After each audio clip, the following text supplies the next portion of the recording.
It was a cold, quiet evening at the park, and the lights flickered faintly in the distance. The rustling of the trees and the soft crunch of footsteps on the gravel path were the only sounds that could be heard. But as the night settled in, something unusual caught the eye of one of the officers on his routine patrol. A small figure, barely 5 years old, was curled up on a bench in the corner of the park. Alone. The officer, puzzled and concerned, slowly approached, wondering what a child this young was doing out here at this hour. But what he would uncover would break his heart and leave him questioning the world around him. The officer had seen many things in his career, crimes, accidents, even heartwarming moments, but nothing could prepare him for what he was about to witness. As he stood there, watching the little girl sleep, he couldn't help but wonder how she had ended up in such a vulnerable position. What kind of life did she have that led her to sleep in a park every single night? The question hung in the air, unanswered. But as he gently woke her up, ready to offer some help, he quickly realized that there was so much more to this story than he could have imagined. The little girl, still groggy from sleep, looked up at him with big, innocent eyes. "Are you lost, sweetie?" he asked, his voice soft and reassuring. But the girl shook her head, and in a quiet, trembling voice, she spoke the words that would change everything. "I have to stay here. My mommy says I'm not allowed to go home." Those words hit him like a punch to the gut.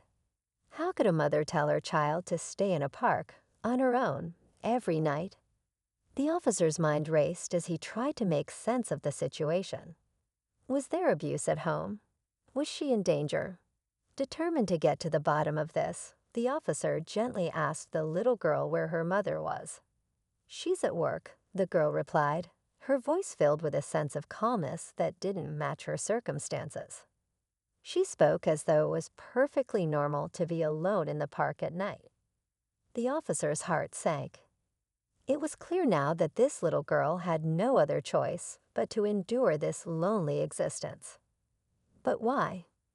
What kind of situation would force a child to live like this? As the officer took a step back to gather his thoughts, he saw something that sent a chill down his spine. A tattered backpack sat next to the little girl, barely holding together from the wear and tear of daily use. It was old, just like everything else she owned. But the thing that struck him most was what was inside. As the officer looked inside the backpack, he found a small notebook, a few crayons, and a picture of a woman. The woman in the picture was smiling, but it was clear from the way the girl had tucked the picture in with her belongings that it was something she cherished dearly. The officer's mind raced again, and for a brief moment, he almost wished he hadn't seen what was in the backpack. He now understood that this wasn't just a case of neglect or irresponsibility. There was something deeper, more heartbreaking, that lay at the heart of this child's story. His eyes blurred with tears as he thought about the little girl's life, what she had gone through, the struggles she faced every day, and how alone she must have felt. But just as he was about to offer his help, something unexpected happened. The little girl, sensing that the officer was troubled, spoke again, this time with a voice full of determination. "I don't want to go to the shelter. I don't want anyone to take me away from my mommy." Her words struck the officer like a cold wind. He had been prepared to offer her the safety of a shelter, a warm bed and food, but she didn't want that. She wanted to be with her mother, no matter what. And that's when the officer realized that there was more to this story than he could have ever imagined. The little girl wasn't just sleeping in the park because she had no place to go. There was something else, something that had driven her to this extreme measure. His instincts told him that he needed to find out more, but he also knew he had to be careful. The last thing he wanted was to make things worse for the girl. As the officer stood there, wrestling with his emotions, the sky grew darker, and the park began to empty out. He knew he couldn't just leave the girl alone, but he also couldn't ignore the bigger questions that were bubbling to the surface. What kind of mother would leave her young child in a park night after night?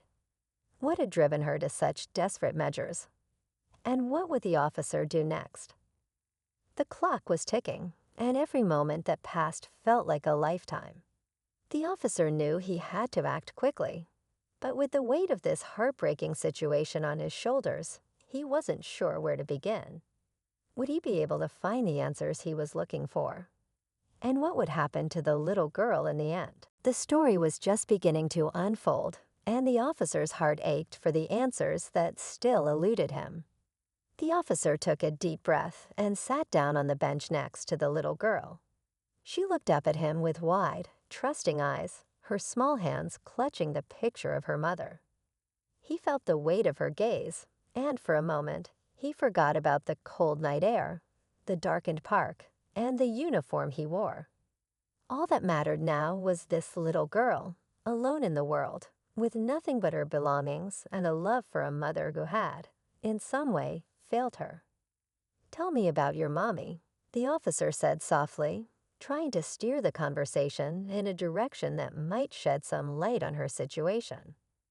The little girl hesitated for a moment, her eyes darting to the picture of the woman she so clearly adored. "She works a lot," she said, her voice small, but clear.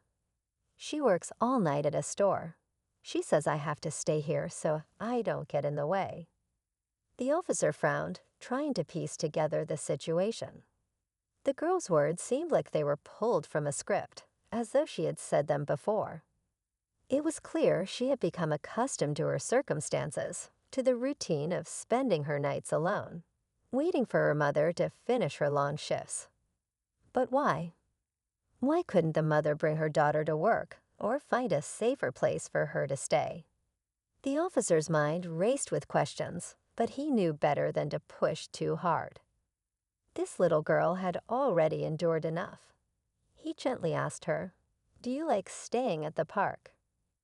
The girl nodded, but there was a sadness in her eyes. "It's quiet here." "I can draw," she said, pulling out the small notebook from her backpack. "I draw pictures of me and Mommy.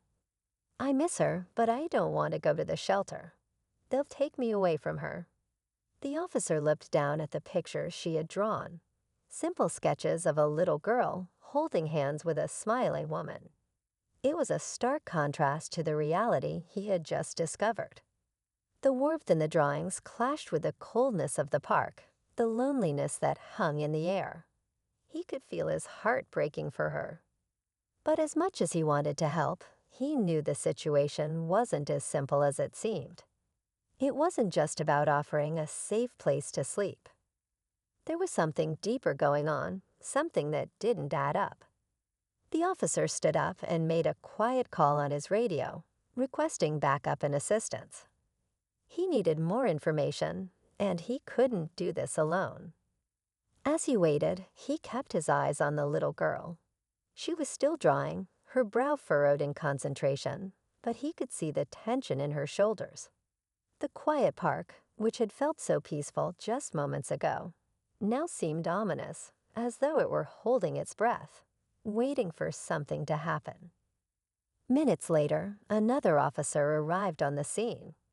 He was younger, just starting out, but he knew the drill. He approached the situation with care, sensing the weight of what was unfolding. The two officers talked quietly, exchanging thoughts on what they had learned so far. They were both in agreement. Something was off, but they didn't have enough to go on yet. The little girl's words raised more questions than answers. Why was she living like this? Why wasn't her mother providing her with a safer place to stay? They decided to follow up on the lead the girl had given them. If her mother was really working at a store, there had to be a way to track her down. The officers, though troubled by the situation, knew that they couldn't just take the girl into protective custody without understanding the full picture.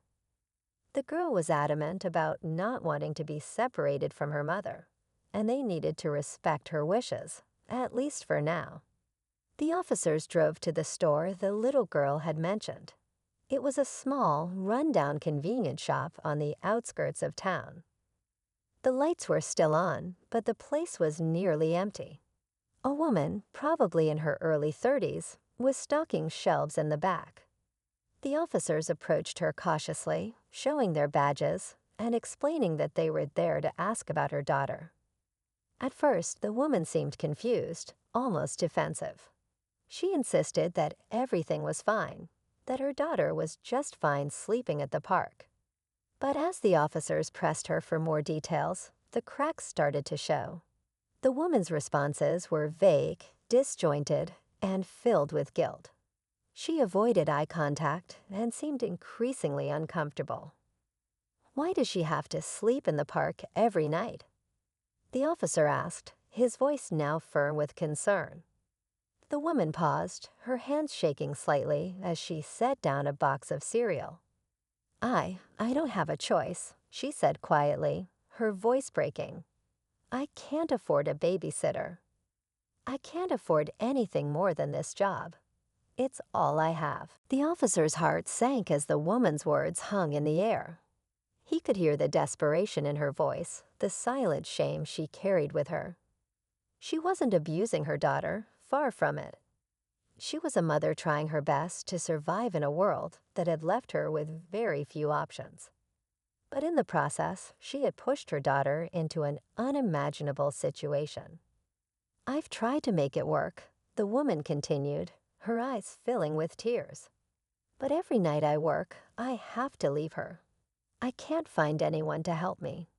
She's so scared of being taken away, but I can't stop working. The officer could feel the conflict rising within him. On one hand, he knew he had to protect the little girl. But on the other hand, he couldn't deny the pain and struggle in the mother's eyes. The girl wasn't in immediate danger, but this wasn't a sustainable solution. The tension between the need to protect the child and the understanding of the mother's situation was overwhelming. Just as the officer was about to offer a solution, the woman's phone rang. She glanced at the screen, her face going pale. "It's my boss," she muttered, before stepping away to take the call. The officer exchanged a look with his partner. The situation was unraveling, and the choices ahead were anything but clear. What would happen to the little girl? Would they be able to help her without tearing her family apart? The answers were still out there, but time was running out. The phone call seemed to drag on, the woman's face growing paler with every passing second. The officer could tell that something was wrong, but he didn't want to interrupt. He exchanged another glance with his partner, both of them silently agreeing that they needed to stay vigilant. They had so many questions, but the answers didn't come easy. The story was still unfolding, and the stakes were rising with each passing minute. As the woman hung up the phone, her hands trembled. She turned to face the officers, her voice barely above a whisper. I lost my job today," she said, tears welling up in her eyes. "They told me I wasn't working hard enough. I don't know how I'm going to pay for anything, let alone find a place for my daughter to stay." The weight of her words hit the officers like a wave, and they could see how much she was struggling to keep it together. The officer took a step forward, his voice calm but filled with empathy. "We're not here to take your daughter away, but we need to make sure she's safe. You're doing your best, but this situation isn't sustainable." The woman nodded, her eyes downcast, as though the burden of the truth had finally broken through. "I know," she whispered. "I'm trying, but I don't know what else to do. I can't lose her.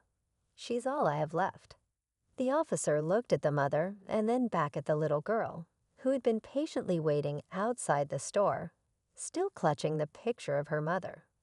He knew they couldn't let this continue, but he also understood that removing the girl from her mother wasn't the solution either. This family needed support, not separation. It was a complicated situation, but in that moment, the officer knew he had to help in a way that didn't tear this fragile family apart. "I think we can help you," the officer said, a sense of resolve in his voice. We're going to make sure you and your daughter are taken care of, but we need to find a solution together." The woman looked at him, her face a mix of hope and disbelief. "You really think so? You're not going to take her away?" "No," the officer replied firmly, "but we need to get you the support you both need." It was clear that this wasn't just about giving the little girl a roof over her head. It was about lifting the entire family out of a cycle of hardship. The officers contacted local social services and connected the woman with resources that could help her find work, housing, and childcare. They even arranged for a safe place for the little girl to stay until her mother could stabilize her situation. The officers didn't just leave them with a solution, though. They stayed with the family, offering them the guidance and support they needed to take the first steps toward a better future. Over the following weeks, the woman found a new job with better hours, and local charities helped provide the family with basic necessities. Slowly, things started to improve, and the little girl no longer had to sleep in the park. But perhaps the most surprising part of the story came when the officer received a letter from the little girl. A simple thank you note she had drawn herself. It was a picture of the officer, the woman, and the girl, all smiling together. The officer couldn't help but smile when he read the words written in crayon. "Thank you for saving my mommy and me." The situation had been dire, but with compassion, understanding, and a little help, it had found its resolution. The mother and daughter were now on the path to a better life, one where they didn't have to live in fear or isolation. And for the officer, this case would forever be a reminder of the power of empathy and how, sometimes, the smallest acts of kindness can make the biggest difference. As the story came to a close, the officer looked back on everything that had happened and realized that while he had set out to help, he had been the one changed the most. This wasn't just about one night in a park. It was about recognizing the struggles of those around us, stepping in when it's needed, and offering more than just a quick fix, but real, lasting support. In the end, the true story wasn't just about the girl who slept in the park, but about a community coming together to help those who needed most. It was about hope, second chances, and the deep, unspoken bond between a mother and her child. It was a story of resilience, of how, with the right support, even the darkest moments can lead to brighter days. And it was a story that reminded us all that sometimes, the people we least expect to help can make the biggest impact in our lives.